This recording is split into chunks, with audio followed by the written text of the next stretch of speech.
Hi, Colin here from the car site. Today we are in Western Motors Galway to take a look at this 2024 Škoda Kamiq Style Edition.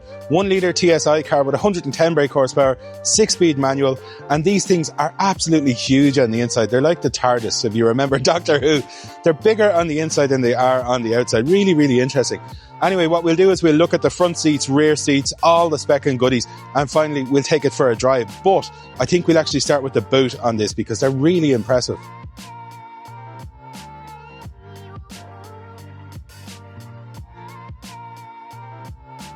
So we're going to start around the back on the Kamiq because there's a good party piece in here.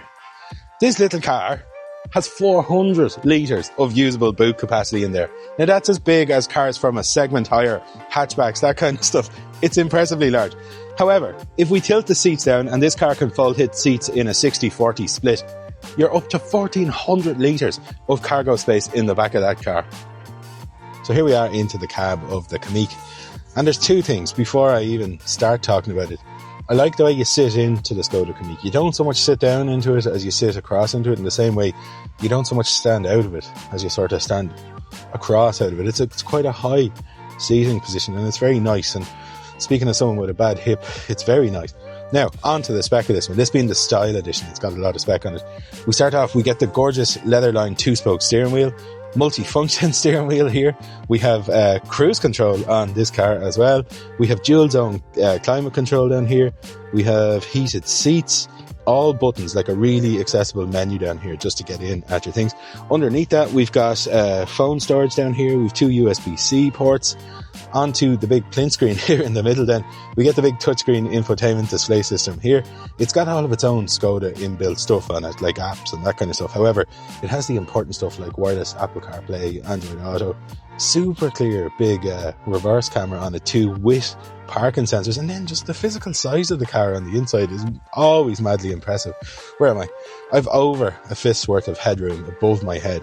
I'm perfectly comfy in here. I'm not too close to the door. I'm not too close to the passenger. These are a really, really interesting car because their footprint is that of basically a Polo. Like, it's certainly smaller than a Volkswagen Golf, like, by quite a bit. But it feels as big on the inside because you use the space a bit better.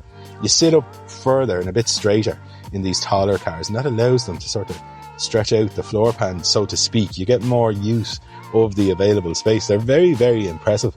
And I suppose with that in mind, let's put a big lump like me behind my own driving position, should I say, in the back. So into the back, behind my own driving position, I say, because it's the only fairway. This seat is concave in the back.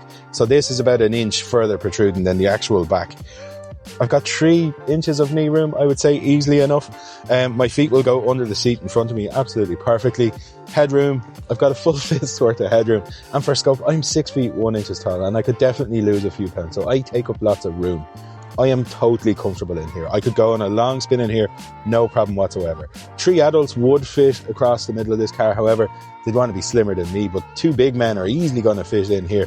Or tall kids, teenagers, they'll fit in here without any great problems at all. We get 2 ISOFIX points on each side for baby seats though, however, if you're carrying them. A big bulky booster seat will fit in the middle, in my opinion, and we get a 3rd ISOFIX point on the front driver's seat. So here we are out driving the Kamiq, and again I harken back to that vantage point that I spoke about earlier. We get the sort of same vantage point as you get from an SUV without that huge footprint on the outside. It's quite compact and nice and neat on the outside, but also huge on the inside, which is, I know it all makes no sense, but come down and take a look at one. They really do that. They do another thing too really well. A lot of tall cars, when you make them tall, they get a bit wallowy. They get a pendulum effect from putting weight up high in them. This doesn't do it at all. I must, like the VAG group generally, like Škoda, Volkswagen, Audi, they're absolute masters at the dark art of suspension tuning. I really believe they spend a lot of time looking at the Irish market and Irish roads, and they figure it out. They make it work super, super well.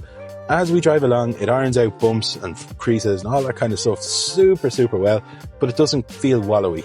You don't get that sort of seasicky feeling from it. However, you put it into a corner and the steering weights up really nicely. You get this lovely sort of grippy sensation from it, and it goes through the corner extremely well without getting overly stiff. They just find that sweet spot every time. They're very, very good in that way. This is no exception. Then onto that engine. I say the same thing about this engine all the time. It's a really interesting little unit.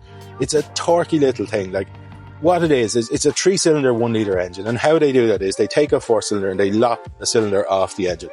When you do that, you create an inherent instability in the engine. It's not balanced anymore because you've always got 2 up and 2 down, or 1 up and 1 down. You've got something wrong. So how they get around that is they put a big counterweight on the end of the engine, and that balances everything. Like, it's the same weight as a cylinder. So when that spins up and revs, it creates a huge amount of inertia, and that inertia creates torque. So you're getting all the performance benefits of a 4-cylinder without having to feed that 4th cylinder. It's genius. It's really, really clever. And it does it really well. It makes it really punchy. Any gear you put it in, it just pulls away. It's turbocharged, but it's a very low pressure, small turbo, meaning it spools really quickly. It's on boost super fast. These are a great little thing. I've experienced this engine in a hell of a lot of cars, and I'm always impressed by all of them. But yeah, it's a proper car, really, really nice car, and this is a great example of one. But that's it. What we'll do from here is we'll head back to Western Motors, and I will introduce you to one of the brand ambassadors.